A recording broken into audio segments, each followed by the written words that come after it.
सांख्य योग का ये प्रकरण, अभी हम सांख्य पर हैं। सांख्य माने ज्ञान, है ना,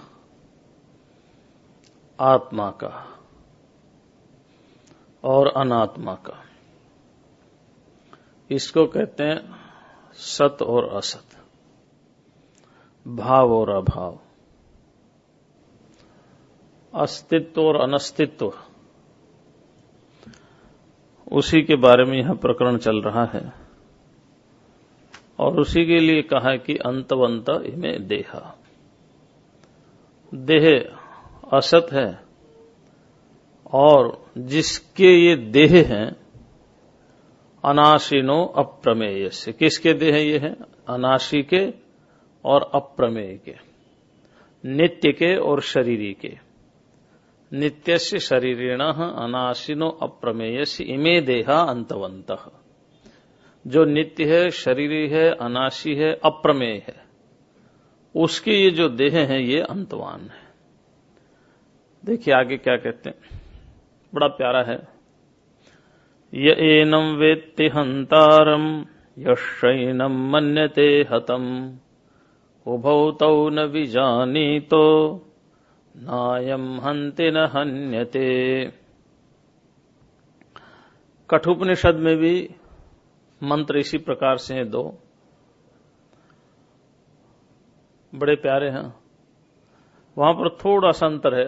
हंताश्चेन मन्यते हतम, हतश्चेत मन्यते हतम, बस इतना अंतर है। यहां एक बहुत सुंदर बात बताई, कर्म और कर्म का फल, कर्ता और जो क्रिया और उस क्रिया का फल।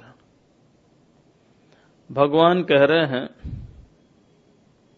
जिसका वर्णन हम करते हुए आ रहे हैं। किसका वर्णन करते हुए आ रहे हैं? अर्जुन ने कहा था कथम भीष्महं संखे द्रोणम च मधुसूदन।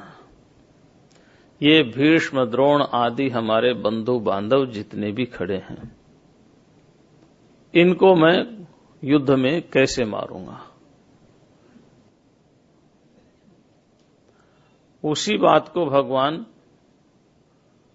लेकर के आ रहे हैं। उसी बात को, उसी बात के लिए कहा था अंतवंत इमे देहा। अब अर्जुन कह रहे हैं कि मानो शरीर अंत वाले हैं, लेकिन ये जो सामने दिखाई दे रहे हैं इनको तो मारूंगा मैं। अर्जुन को विजय में तो कोई संदेह है ही नहीं। तो भगवान कह रहे हैं देखो भाई, बात ऐसी है, विचार करके देखो कर्म का कर्ता कौन है। ये एनम वेत्ति हंतारम, जो इसको समझता है कि मैंने मार दिया। यश्चैनम मन्यते हतम, और जो सोचता मैं मर गया। उभौ तौ न विजानी, तो ये दोनों ही नहीं जानते। न मनते न अन्यते, न तो आत्मा मरती है और न ही किसी से मारी जाती है। तो यह मरना क्यों प्रयोग किया? क्योंकि युद्ध का मैदान है। क्या है? युद्ध के मैदान में तो मरना मारना दो ही तो काम है। लेकिन उपनिषद में भी ऐसा ही प्रयोग है, वहां तो युद्ध का मैदान है नहीं। हंताश्चेद मन्यते हंतुम, हतश्चेत मन्यते हतम, वहां भी तो यही प्रयोग है। तो जो उपनिषद का प्रकरण है वो भी बड़ा प्यारा है।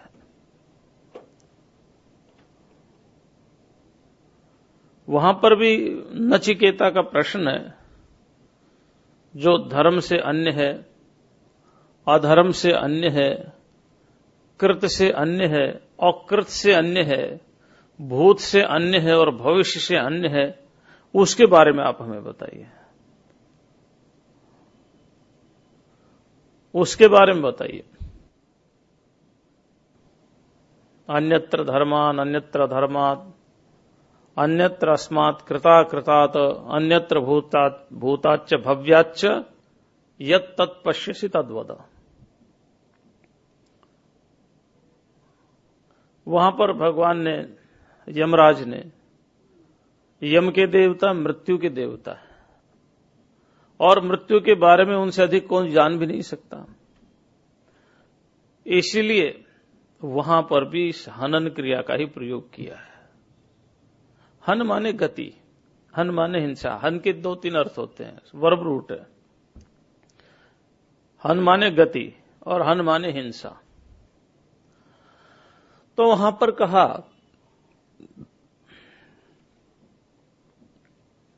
जो यहां पर कहा वही वहां पर कहा है।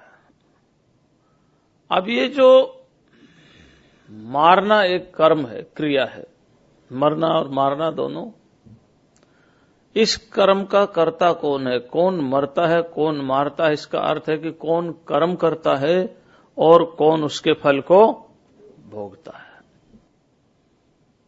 अब अगर हम गहराई से देखें, विचार करें, हम ये कहते हैं हमारा शरीर कर्म करता है। इस शरीर के लिए तो आप कहते हो कि तो पंचभूतों से बना हुआ है। अगर हम कहते हैं कि आत्मा कर्म करता है तो आत्मा निष्क्रिय, उसमें कोई क्रिया है ही नहीं। आत्मा निष्क्रिय है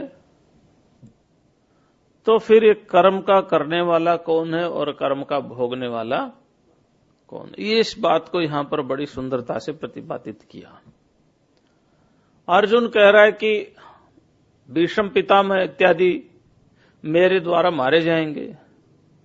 भगवान ये कह रहे हैं कि जो ऐसा सोचता है कि मैं मारता हूं वह जानता ही नहीं कुछ।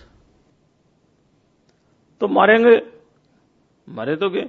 किसी आदमी ने किसी को मार दिया और वो कोर्ट में जाके कहते महाराज गीता में लिखा है न कोई मरता है न कोई मारता, उसकी बात मानी जाएगी क्या?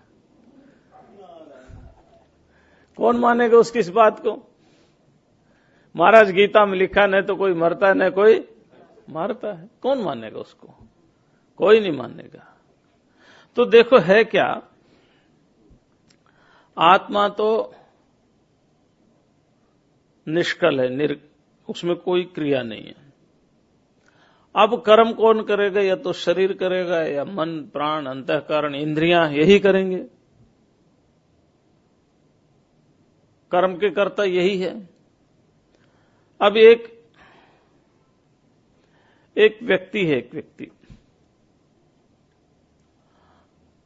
वो व्यक्ति मान लो गाड़ी चला रहा है और गाड़ी चलाते चलाते उससे थोड़ा डिसबैलेंस हो गया और डिसबैलेंस होकर के ये जो बीच में पट्टी होती है रोड की, उससे थोड़ी सी लग गई। मालिक ने कहा तूने गाड़ी को क्यों खराब किया? बोले मैंने नहीं किया, मेरे पैर ने किया है। तो ये कोई बात मानी जाएगी? पैर माध्यम है गाड़ी का, ब्रेक लगाने का या एक्सीलेटर दबाने का, माध्यम है पैर। तो पैर माध्यम है, तो फिर कर्ता कौन है? एक बड़ा विचित्र यहां पर बहुत सुंदर बात भगवान बता रहे हैं। तो शरीर जो है वो तो केवल माध्यम है, शरीर माध्यम है। अर्जुन रथ पर बैठ करके युद्ध करेगा तो जैसे रथ केवल माध्यम है। अब युद्ध में भीष्म पितामह या इत्यादि को अर्जुन मारेगा, वो कहेगा मैंने नहीं मारा, रथ ने मारा है। तो जैसे रथ केवल माध्यम है, ऐसे ही हमारा शरीर तो माध्यम है, पंचभूत का, कर्म का माध्यम है। इसके द्वारा, इसका सहारा लेकर के सहायक है बस। किसी ने किसी का एक लोह की रॉड लेकर के और सिर फोड़ दिया हो, अगर वो कोर्ट में जाकर के कहे कि ये रॉड ने सिर फोड़ा, मैंने नहीं फोड़ा, तो बात बनती नहीं है। रॉड माध्यम तो है लेकिन दंड तो कर्ता को ही मिलेगा, दंड तो कर्ता को मिलेगा। दूसरी बात, सूर्योदय हुआ, सूर्य के प्रकाश में आदमी शुभ कर्म भी करता है और अशुभ कर्म भी करता है। सूर्य के प्रकाश में। तो क्या कर्म का करने वाला सूर्य है, उसको पाप पुण्य लगेगा? सूर्य केवल प्रकाशक है, केवल प्रकाशक। ठीक इसी प्रकार से शरीर केवल माध्यम है और आत्मा केवल प्रकाशक है। कर्म का जो कर्तृत्व भाव है, वह कर्म का कर्तृत्व भाव आया है हमारे मन में, अंतःकरण में। ये जो कर्म का कर्तृत्व भाव हमारे अंतःकरण में आया है, इस अंतःकरण को अपना मान करके, स्वरूप मान करके, जब तक हमारे अंदर उसके धर्मों को अपने धर्मों में अध्यास किया, सुप्रीमपोज्ड किया, जब तब तक हम ये मानते हैं कि मैं करता हूं, तो यही हम मानते हैं कि मैं भोगता हूं। अब क्या है, किसी ने हाथ से किसी को अपराध किया, अथवा मान लो हाथ से दान दिया, तो दान तो हाथ से दिया, फिर दान का पुण्य पूरे शरीर को मिलता? नहीं मिलता। किसी ने हाथ से किसी को थप्पड़ मारा, लेकिन वो तो हाथ को मारता नहीं, फिर तो शरीर पर मारता है।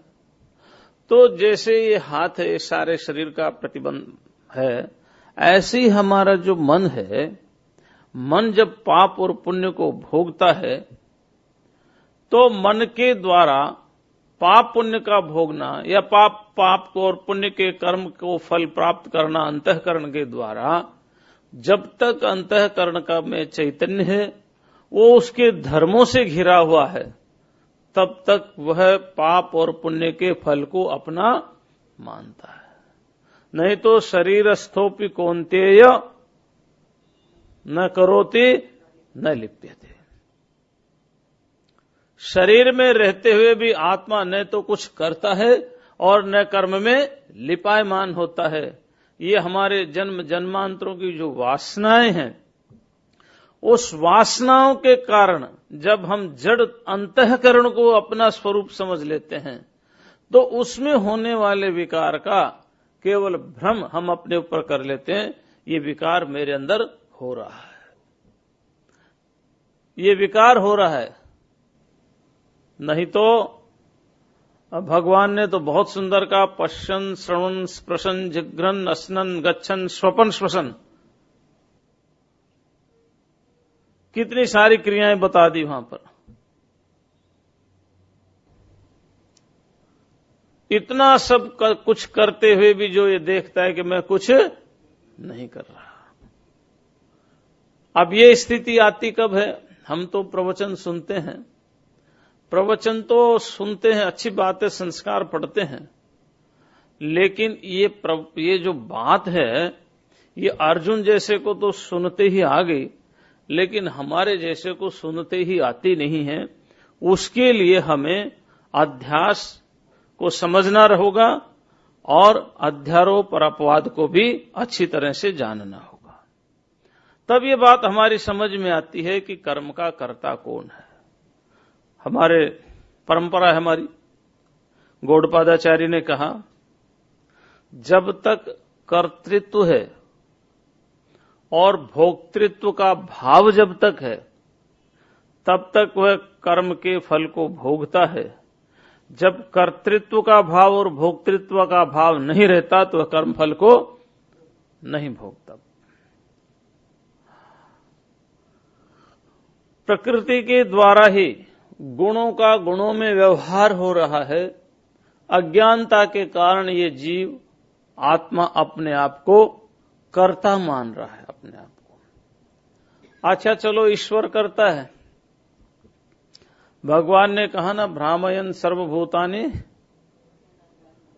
मैं सबके अंदर बैठा हुआ वही घुमा रहा है, ऐसा तो कहा उन्होंने।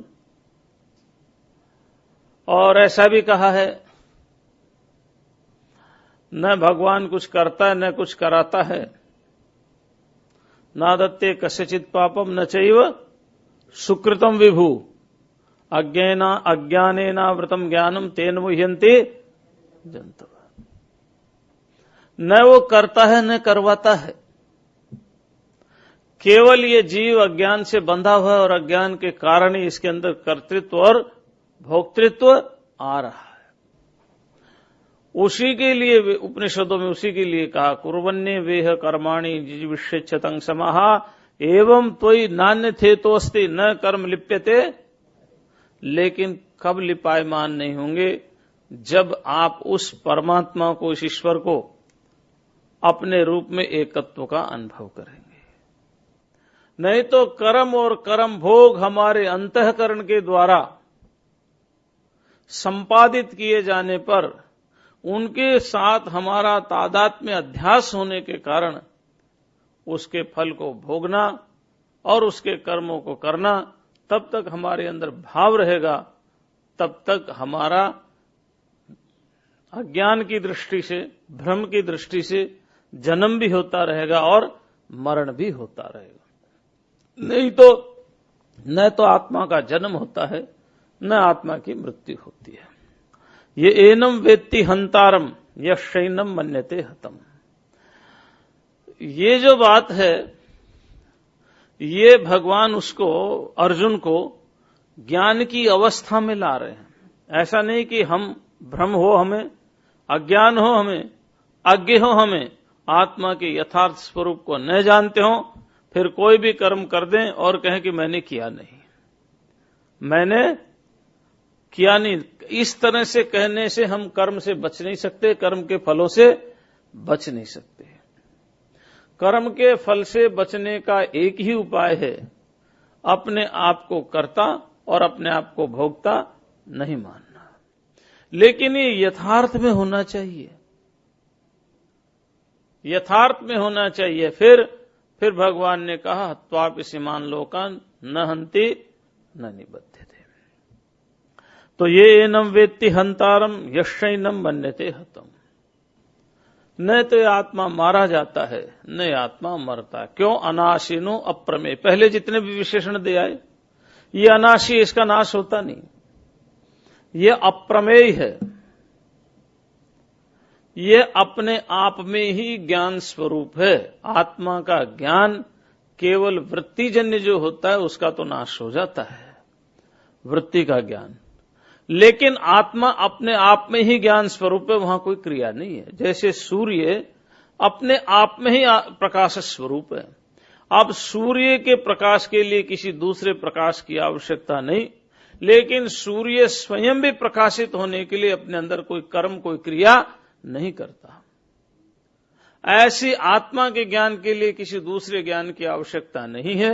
लेकिन आत्मा ज्ञान स्वरूप है, इसके लिए अपने ज्ञान को प्रकट करने के लिए उसी कुछ कर्म और कुछ क्रिया करने की आवश्यकता नहीं रहती। वह तो नित्य ही हमें अनुभव में हो रहा है। तो भवतो न विजानी तो नायम हंति न हन्यते। वो दोनों ही नहीं जानते कि न तो आत्मा का नाश होता है और किसी भी तरह से न तो मरता है और न ये मारा जाता है। अब कुछ ऐसी बातें होती हैं, ये हर स्तर की बातें होती हैं, ये बहुत उच्च स्तर की बात है और इसको हम साधारण समझ करके और इसका व्यवहार में प्रयोग करेंगे तो हमें कर्म भी में होगा और कर्म का फल भी होगा, क्योंकि हम में राग और द्वेष दोनों ही है। राग और द्वेष जब तक है, जब तक राग और द्वेष है, तब तक हमारे अंदर कर्तृत्व और भोक्तृत्व है। जब राग और द्वेष नहीं रहेगा और कर्तृत्व का भाव समाप्त हो जाएगा तो भोक्तृत्व का भाव भी समाप्त होगा। और कर्तृत्व का भाव समाप्त होगा जब आप उस विश्व व्यापक परमात्मा के साथ एकता का अनुभव करेंगे। तो जैसे सूर्य सबको प्रकाशित कर रहा है, लेकिन सूर्य को कोई पाप और पुण्य नहीं लग रहा, उसी प्रकार से आप सब वृत्तियों के प्रकाशक तो रहोगे, लेकिन वृत्तियों के प्रकाशक रहते हुए वृत्तियों के किसी भी विकार से आपका कोई संबंध नहीं हो पाएगा। तब आप कर्म और कर्म फल से ऊपर उठ सकते हैं। उसके बाद आइए, बहुत प्यारा श्लोक है। न जायते म्रियते वा कदाचिन नायं भूत्वा भविता वा न भूयः अजो नित्यः शाश्वतोऽयं पुराणो न हन्यते हन्यमाने शरीरे। बड़ी सुंदर बात कही। निरुक्त एक शब्द शास्त्र इटोमोलॉजी का, वैदिक इटोमोलॉजी, वैदिक शब्दों की व्याख्या निरुक्त में यास्काचार्य ने उसका भाष्य किया है। यास्काचार्य ने भाष्य किया निरुक्त के ऊपर, और कश्यप ने निरुक्त के शब्दों को इकट्ठा किया है। तो वहां पर किसी भी पदार्थ के 6 विकार मान्य हैं। 3 विकार तो हम भी मानते हैं, उत्पत्ति, स्थिति और नाश। उत्पत्ति, स्थिति, वह उन्होंने 6 माने, वो 3 में इनका समाहार हो जाता है। सबसे पहले उन्होंने कहा जायते, यानी पैदा होता है। फिर अस्ति, विपरिणमते, वर्धते, अपक्षीयते, विनश्यते। अब इसमें पहले कहा जायते, अब जन्म कौन लेता है? देखो, भगवान ने कहा असत का जन्म नहीं होता, असत का जन्म नहीं होता, तो सत का भी जन्म नहीं होता। सत का जन्म नहीं होता, असत का जन्म नहीं होता, तो पैदा कौन हुआ है? एक विकार है ये विकार आया किस में फिर? सत में विकार आया है, असत में विकार आया। तो अभी तो गीता का हम चल ही रहे ना, सत्संगी तो कर रहे हैं, अपना सत्संगी तो है। और क्या है, किसी बात पर विचार करो कि भगवान ने लिखा न जायते, ये आत्मा पैदा नहीं हुआ, होता तो पैदा कौन होता है फिर? जन्म किसका होता है? अच्छा, षड्भाव विकार जो पदार्थ हैं, उनके 6 विकार हैं। उन विकारों को अगर आप गहराई से देखो तो जब बच्चा पैदा होता है या जब बीज हम बो देते हैं, तो जब बच्चा पैदा होता है तो कहते हैं जायते। जायते माने एक क्षणिक पैदा हो रहा है। पहले कहां था? मां की उदर में, उससे पहले पिता के शरीर में, उससे पहले अन्न में। अन्न कहां था? विचार करते रहो, जो दिखाई दे रहा है वो पैदा क्या हुआ है? कुछ नहीं हुआ, केवल एक भ्रांति है। तो जायते माने पहला विकार है, पैदा हुआ। अस्ति माने है। अब ये जो अस्ति और जायते में एक अंतर है, जायते कुछ काल के लिए है, अस्ति सदा के लिए है। जब तक ये दिखाई दे रहा है शरीर, तब तक अस्ति है। जैसे बीज हमने बोया, उसमें अंकुर निकल रहा है, तो हम कहते हैं जायते, एक विकार हुआ। अस्ति दूसरा विकार हुआ, और वर्धते धीरे धीरे बढ़ रहा है। विपरिणमते, उसमें विपरिणाम हो रहा है, उसकी टहनियां और शाखाएं बन रही हैं।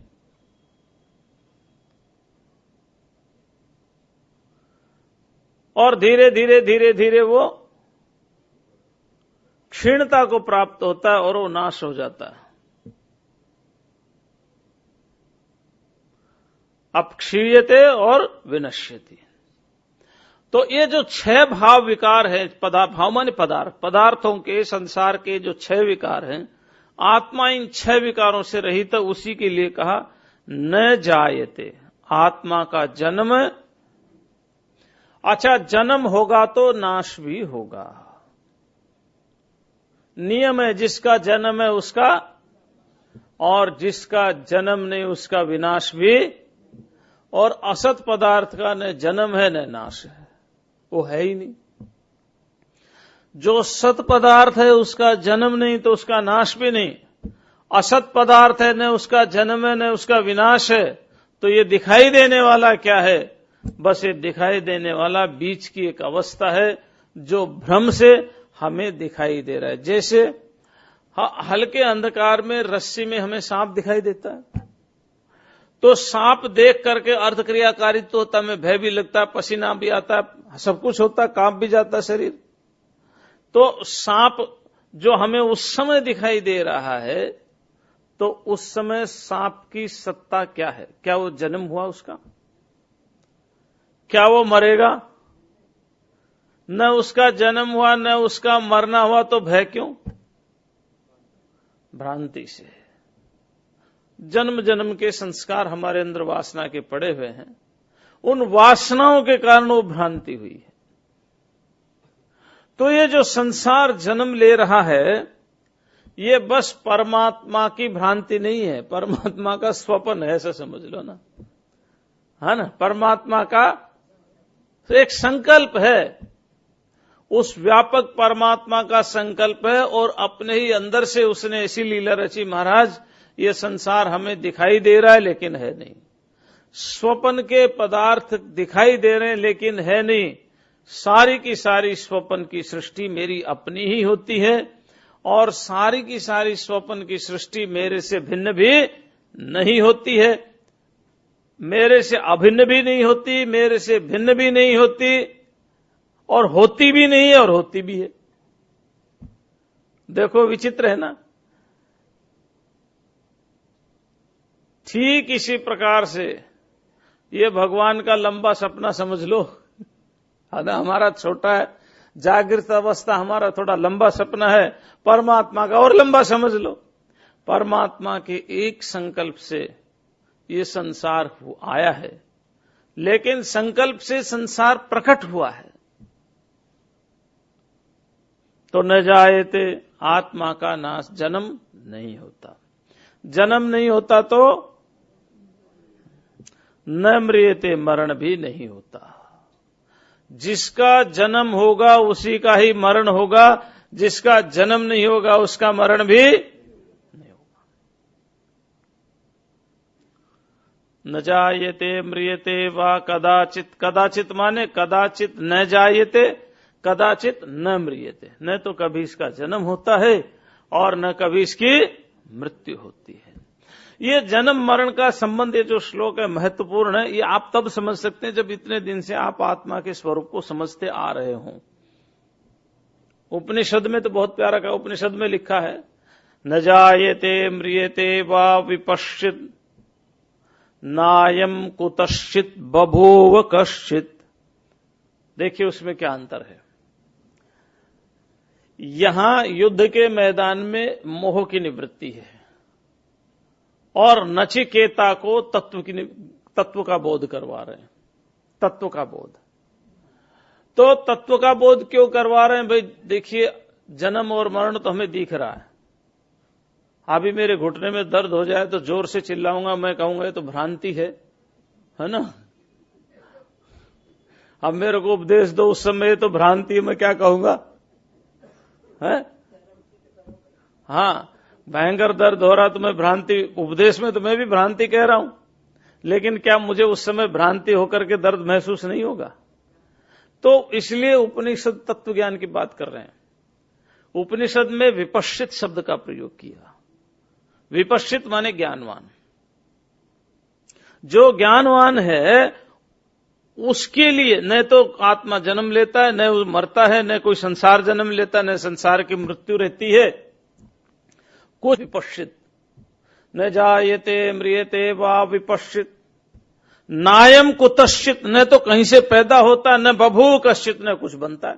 न तो आत्मा का कुछ बनता है, न आत्मा से कुछ बनता है, न आत्मा का विकार होता है, न तस्य कार्यम करणम च विद्यते, न तत्समश्चाप्यधिकश्च दृश्यते। न तो उसका कोई कार्य है, न उसका कोई कारण है, कुछ नहीं है। केवल प्रतीति हो रही, महसूस हो रहा, हुआ सा भास रहा है। तो न जायते, कदाचित कभी भी आत्मा का जन्म नहीं होता। न मृत्यते, न मरता है। न जायते न मृत्यते, न तो जन्म हुआ न वह मरा। तो इससे बढ़कर के खुशी की क्या बात होगी? न तो हमारा जन्म होगा और न हमारी। जब हम ये शुरू में पढ़ रहे थे, उम्र तो कम होती है, कम उम्र में आदमी मजाक भी कर ही लेता है। तो एक बहुत अच्छे संत थे, बुजुर्ग संत थे, वो इलाहाबाद यूनिवर्सिटी के केमिस्ट्री के हेड ऑफ डिपार्टमेंट रहे और रुड़की यूनिवर्सिटी के IIT के वो चांसलर रहे। तो एक दिन मेरे को बोले चलो किसी बेवकूफ को ढूंढते हैं। मजाकिया थे वो। हमने कहा क्या करना महाराज? अरे बोले कॉफी पियेंगे किसी के यहां। तो मैंने कहा कॉफी पिलाए कि बेवकूफ कैसे हो? बोले खुद का दूध खर्च करेगा, खुद की कॉफी खर्च करेगा, खुद का चीनी खर्च करेगा, पिलाएगा हमें और उसको समझदार कहे हम, मतलब मजाक में, हंसी में। तो हमने कहा चलो, तो वो एक जगह बैठ गए। तो अब ये घरों में क्या होता है, महाराज आपकी उम्र कितनी है, यही होता है ना। आप क्या है जानकारी लेना चाहते, उनके यहां कोई आए हुए थे, अतिथि मेहमान, वृद्ध उम्र थी, उनको पूछा कितनी उम्र है। तो हमने कहा हमारे स्वामी जी की बराबर आयु है। तो बोले कैसे, आप तो जवान दिख रहे। मैंने कहा शरीर से दिख रहे हैं, न तो स्वामी जी का जन्म हुआ न हमारा हुआ।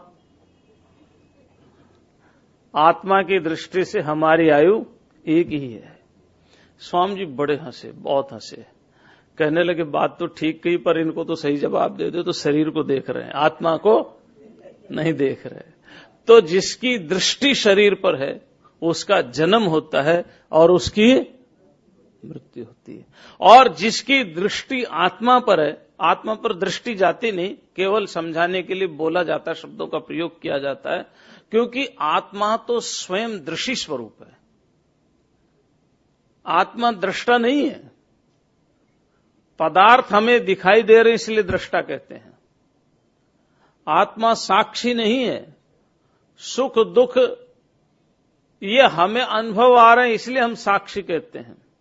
आत्मा तो दृष्टा से और साक्षी से परे एकदम ज्ञान संपन्न है।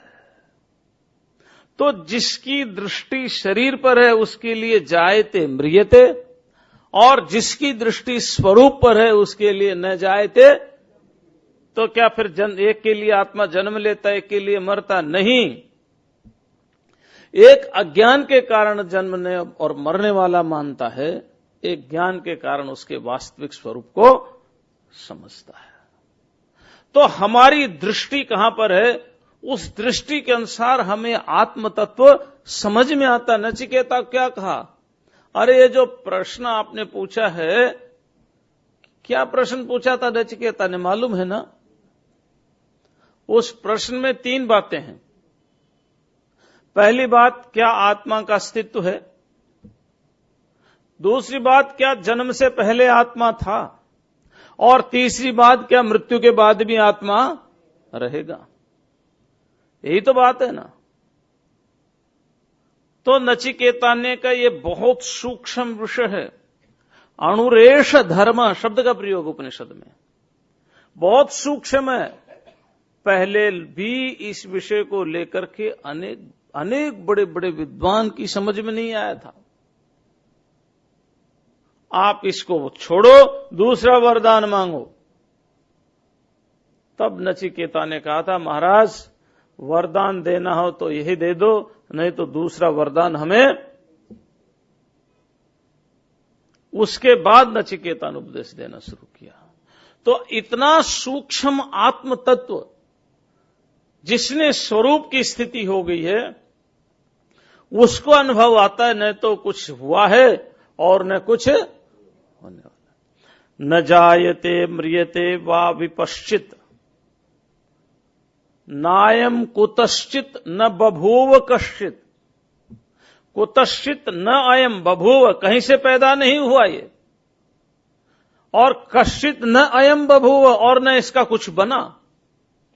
न तो ये किसी का विकार, न इसका कोई विकार। ये कौन जानता? विपश्चित, विपश्चित। और भगवान ने भी यही कहा, न जायते जन्म, नहीं होता, न म्रियते मरता नहीं, कदाचित न जायते कदाचित न म्रियते, और कदाचित भूत्वा माने होकर के। भूत्वा माने जैसे जन्म लेकर के अब मैं उपस्थित हो गया। भूत्वा भविता होकर के फिर होने वाला, यानी जन्म से पहले नहीं था, अब जन्म ले लिया, अब है। तो ऐसा भी आत्मा नहीं है। और भूत्वा अभविता, पहले अभविता नहीं था अब हो गया, ऐसा भी नहीं है। देखिए बड़ा प्यारा शब्द, भूत्वा भविता वान भूयः। ये जो न अयम भूत्वा भविता न भूय भूय भूत्वा अभविता,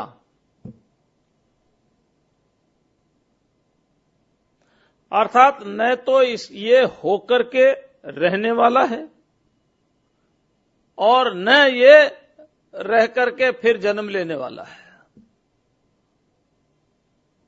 पहले नहीं था, अब हो गया, फिर भविता, फिर बाद में हो जाएगा, फिर अभविता हो, था नहीं, पुनः पुनः भूय भूय भूत्वा बार बार जन्म ले लिया, ऐसा नहीं है।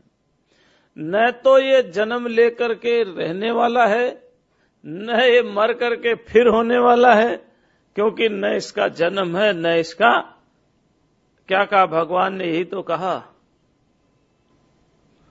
अर्जुन ने पूछा महाराज आपका जन्म अब हुआ है और आप बात करते हो इमं विवस्वते योगम प्रोक्तवान अहम अव्ययम विवस्वान मनवे प्राह मनुरिक्ष्वा कवे ब्रवीत। ये मनु इक्ष्वा को तो बहुत पहले हुए हैं, आप अब जन्म हुआ है, मैं कैसे मान लूं कि ये योग आपने उस समय सुनाया। तो भगवान ने क्या कहा, बहुनी में व्यतीतानी, अर्जुन मेरे बहुत जन्म हुए हैं। तो अर्जुन ने पूछा फिर मेरा, जन्मानी तब, तेरे भी बहुत से जन्म हुए हैं, मेरे भी बहुत से जन्म हुए हैं और तेरे भी, फिर फर्क क्या, तान्य हम वेद सर्वाणी, मैं उन सबको जानता हूं, न त्वम वेथ परंतप, तू नहीं जानता। तो इसका मतलब जन्म किसका हुआ, शरीर संयोग, मरण किसका हुआ, शरीर वियोग, आत्मा तो वही है। जिस आत्मा ने वराह अवतार के रूप में वराह का शरीर धारण किया, उसी आत्म तत्व ने नृसिंह का रूप धारण किया।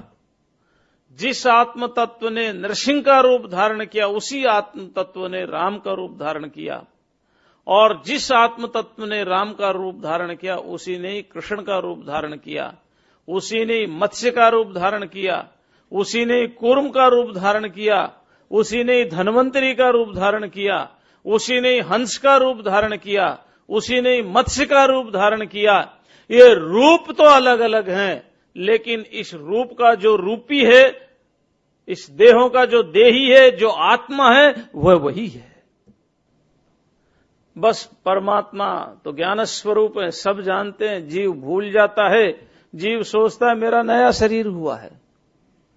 अरे भाई एक बात बताओ, कर्म आपने इस जन्म में किए, फल आपको दूसरे जन्म में मिल रहा है, तो कहीं ऐसा होता है कि कर्म कोई करे फल कोई भोगे? क्योंकि इस शरीर से कर्म हुआ है, अगले जन्म में दूसरा शरीर मिल जाएगा, तो जो कर्म करने वाला शरीर वो तो नहीं रहा। कहीं ऐसा हुआ है कर्म कोई करे फल कोई भोगे? नहीं। जैसे देखो अब ये चिंतन है मनुष्यों का, आम का वृक्ष है, आजकल हम भगवान की कृपा से आम खा रहे हैं हम कई दिनों से। पहले यहां अप्रैल में आते थे तो अप्रैल से आम खाना शुरू करते थे, अब उधर से अप्रैल में कम आते हैं, मई जून जुलाई में ज्यादा आते हैं। तो मैं आम की बात कर रहा हूं। आम का बीज है, आम का बीज, आपने आम के बीज को बो दिया, उसमें मिर्च का स्वाद क्यों नहीं आया? बबूल का बीज जो बोया उसमें आम क्यों नहीं आया? अगर खाद और पानी से ही सब कुछ होता तो सभी तो पेड़ पौधों को खाद पानी दिया जा रहा है। इसलिए कि बबूल का जो बीज है उसमें बबूल के संस्कार आ रहे हैं, आम का जो बीज है उसमें आम के संस्कार आ रहे हैं। ऐसे हमारा ये जो संस्कार है सूक्ष्म शरीर के साथ ये जाएगा, यही पिछले जन्म के संस्कार हमें इस जन्म में मिले हैं, और यही जो सूक्ष्म शरीर के साथ इसमें भोक्तृत्व भाव आता है, इसी को ही दुख होता है, इसी को ही कष्ट होता है। जिसने पिछले जन्म में कर्म किया वही इस जन्म में आ रहा है, संस्कार ही हमारे साथ आ रहे हैं, और ये संस्कार दो तरह से आते हैं, देखो ध्यान रखना। एक तो आता है माता पिता से, एक आता है गुरु परंपरा से। हमारे बहुत अच्छे यूरोलॉजिस्ट डॉक्टर गौड़ साहब बैठे हैं, ये साइंस के बहुत बड़े जानकार हैं। इनको मालूम है कि किस तरह से 600 पीढ़ी तक जीन्स चलते आते हैं। लेकिन गुरु परंपरा के हम बैठे हैं, हमें मालूम है कि किस तरह से नारायणम पदम भवम वशिष्ठम शक्तिम च तत्पुत्र पराशरम च व्यासम सुखम गौड़ पदम महंतम गोविंद योगिंद्र, किस तरह से हमारी परंपरा का ज्ञान चला आ रहा है। अब माता पिता से जो संस्कार आए वह अध्यास है, वो अच्छे भी होंगे और बुरे भी होंगे, जो माता पिता से आए। लेकिन जो गुरु से संस्कार आए वो बुरे नहीं होंगे, क्योंकि गुरु के जो संस्कार है वो अध्यास नहीं है, वो अपवाद है। अपवाद का मतलब वो हिंदी वाला अपवाद नहीं, वेदांत वाला अपवाद, अर्थात अध्यास को दूर करने वाला ज्ञान। अब गुरु के संस्कार लेकर के भी कोई अगर शुभ काम नहीं करता है, तो हमारा जीवन माता पिता के संस्कार, खुद के अपने पूर्व जन्म के संस्कार, अपने गुरुजनों के संस्कार, वर्तमान में पड़ोसियों के संस्कार, इतने सबको मिलकर के हमारा जीवन चलता है। तो अगर फिर भी गुरु के द्वारा संस्कार दिए जाने पर भी कहीं अच्छा काम नहीं हो रहा है, तो कहीं न कहीं पहले अपने किए हुए कर्म संस्कारों में गड़बड़ है, कहीं न कहीं परिवेश में गड़बड़ है, कहीं न कहीं गड़बड़ है, उसको सुधार लो बस।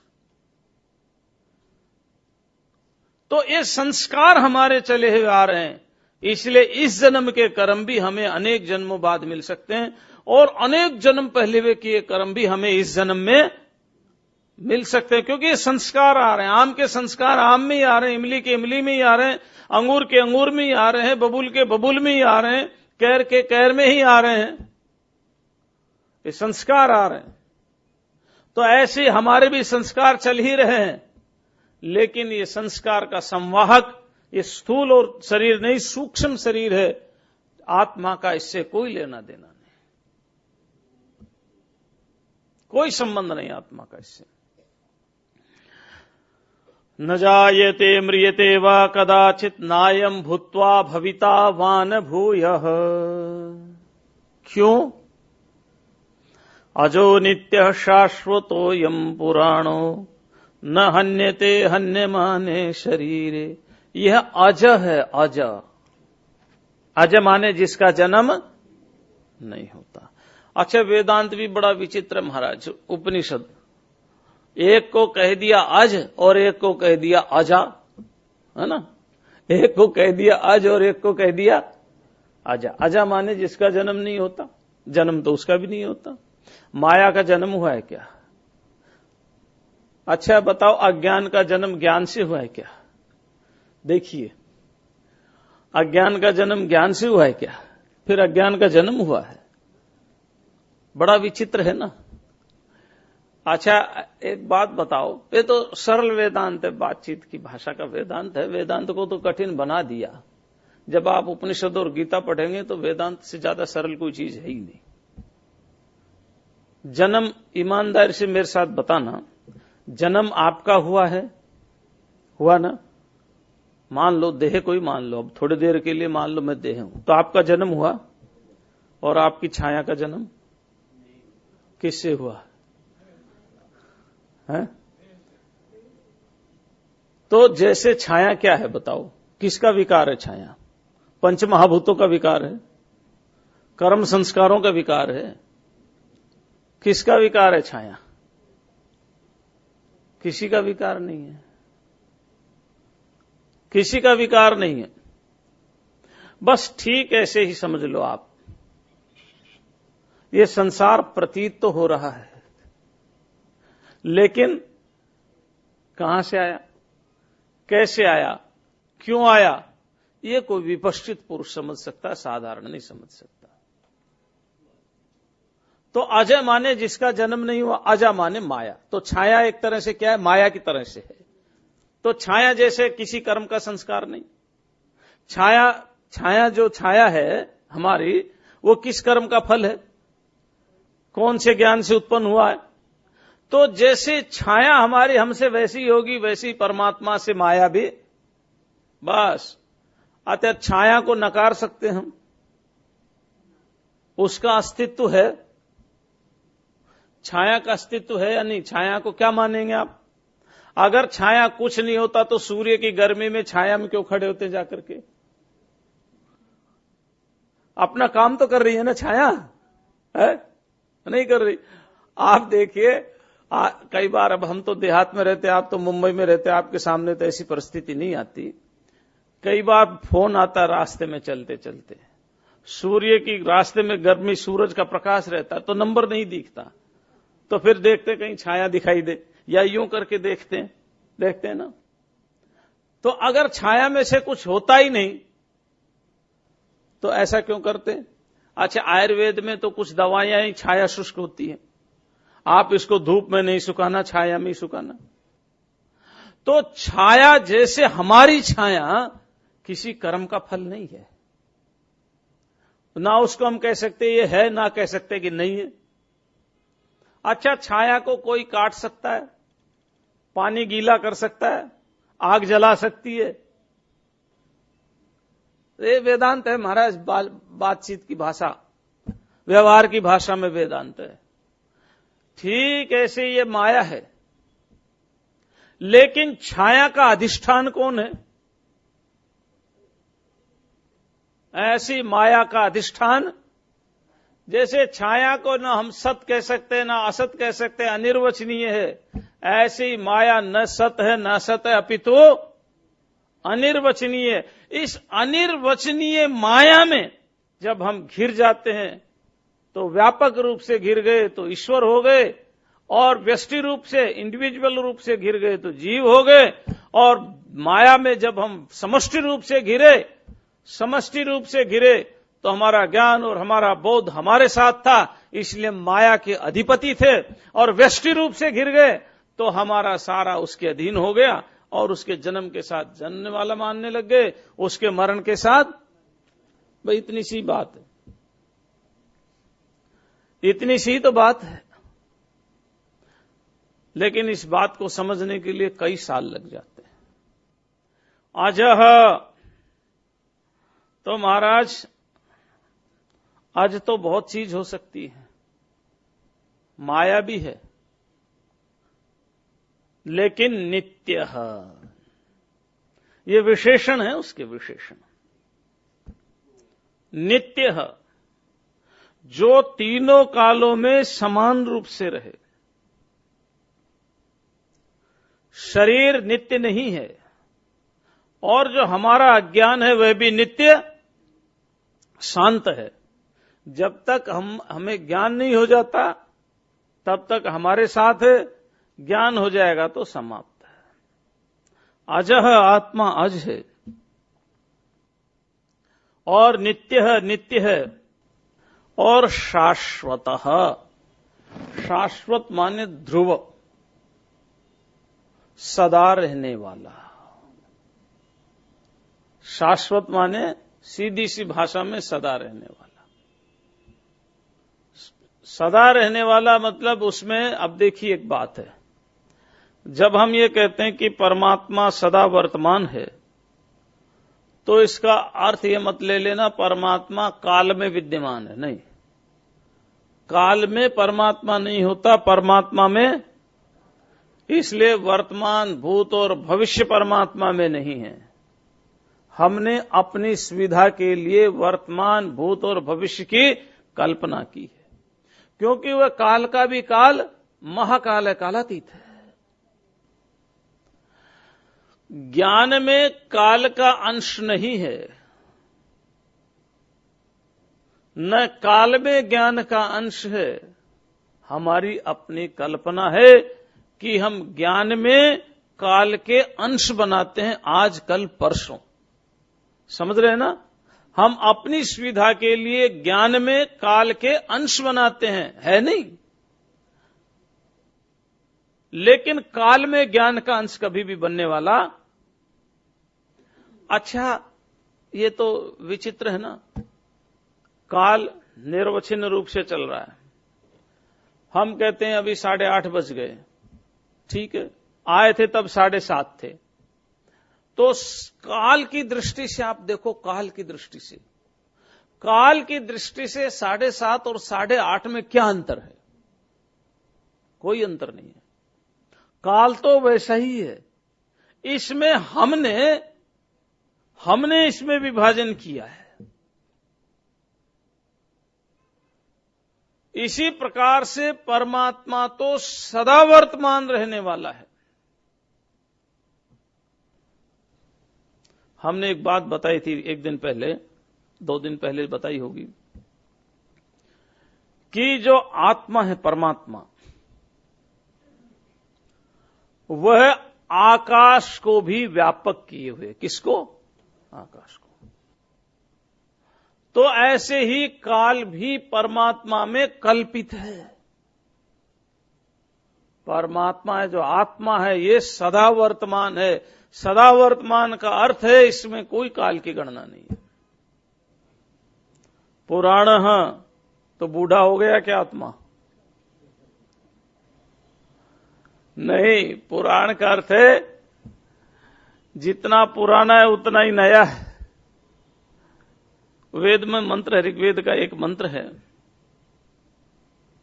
और ऋग्वेद के एक मंत्र में दशम मंडल का मंत्र है, उसमें आत्मा को युवा शब्द का प्रयोग किया। आत्मा के लिए युवा। बस वो जो युवा है ना, वही पुराण शब्द का अर्थ है। यहां पुरा अपि नव नहीं, पुराना होते भी नया नहीं। पुराना का अर्थ है कि काल से परे है, लेकिन वर्तमान में भी वैसा ही है। न हन्यते हन्यमाने शरीरे, शरीर के मारे जाने पर भी आत्मा का नाश नहीं होता। कैसे नहीं होता, इसकी चर्चा कल करेंगे। आज इतना ही, कल और परसों 2 दिन है। मैं सोच रहा हूं 21 और 22वां दोनों श्लोक बड़े महत्वपूर्ण हैं, है ना, इसलिए मैंने, नहीं तो 20 तक ही मेरा करने का विचार था। 21 और 22 होने पर समझो 30 तक के श्लोक की व्याख्या अपने आप हो जाती है, हैं? तो इसलिए कल और परसों 2 दिन 2 श्लोक की व्याख्या करेंगे। आज इतना ही। ओम शांति शांति शांति।